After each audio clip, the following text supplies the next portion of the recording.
Learn from the world's best all in one place with Masterclass, the only streaming platform where you can learn and grow with over 200 of the world's best. Masterclass always has great offers during the holidays, sometimes up to as much as 50% off. Head over to masterclass.com/Spotify for the current offer.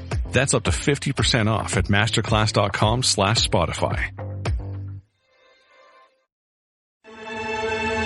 You're commuting home with Katz and Cosby. Now here's John Catsimatidis and Rita Cosby on 77 WABC. Calling in right now is the City Hall Bureau Chief for the New York Post, our friend Craig McCarthy. And Craig, what happened today in court with Ingrid? Hey, John, thanks for having me on the show. So, yeah, today, Ingrid Lewis Martin, who was the formidable consigliere of Eric Adams for years, dating back to his time in Brooklyn and before when he was in the Senate. Her and her son, as well as two other businessmen, had turned themselves in today.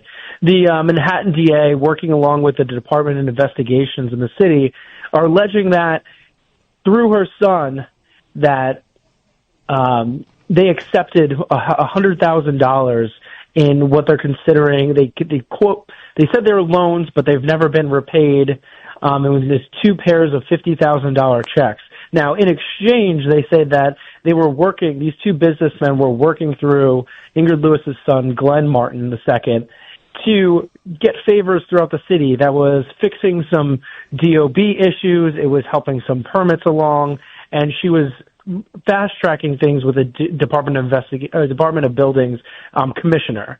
So they're tying these all together because Glenn Martin and Ingrid Lewis Martin had a joint bank account, and Glenn Martin had deposited these two $50,000 checks from these two businessmen in 2023.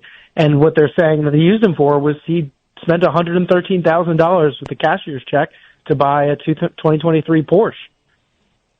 Did he sign a note? Is he owed him money, or did he give the Porsche as collateral? So the only reason they're calling it a loan is in one of the deposits, he signed the memo portion of the check and said personal loan. However, when we questioned Manhattan DA Alvin Bragg today, he said there's been no proof of any of this loan being paid back. So, but what he did note as well is that even if this was a loan, because she holds the position in office, and then that sort of exchange of any sort of monetary exchange for and a favor in office would still be considered part of bribery, which is one of the charges she faces, along with money laundering and conspiracy. All right, because I've always known Ingrid as a very religious lady and a very nice lady. Well, let's hope it works itself out. Anything else to report for this Thursday? Well, they just got the extradited the shooter for the alleged shooter of the CEO, Luigi Mangone. They had flew him in with the NYPD today after he waived extradition in Pennsylvania. So he's actually in court about 3 p.m. today, maybe 3:30 today, about the same time as Ingrid Lewis Martin. There's a rumor going around that the feds might take over that case. Have you heard that? So it's not that the feds will take over it, at least as of now. There is precedent for both cases on a state level and a federal level to run concurrently. Bragg had addressed this today, saying that this has happened before and it could happen again. It's unclear if the feds will take it completely and take it from the Manhattan DA, but we're still kind of in a holding pattern in that. And as of now, the belief is that they're both going to run concurrently. Understood.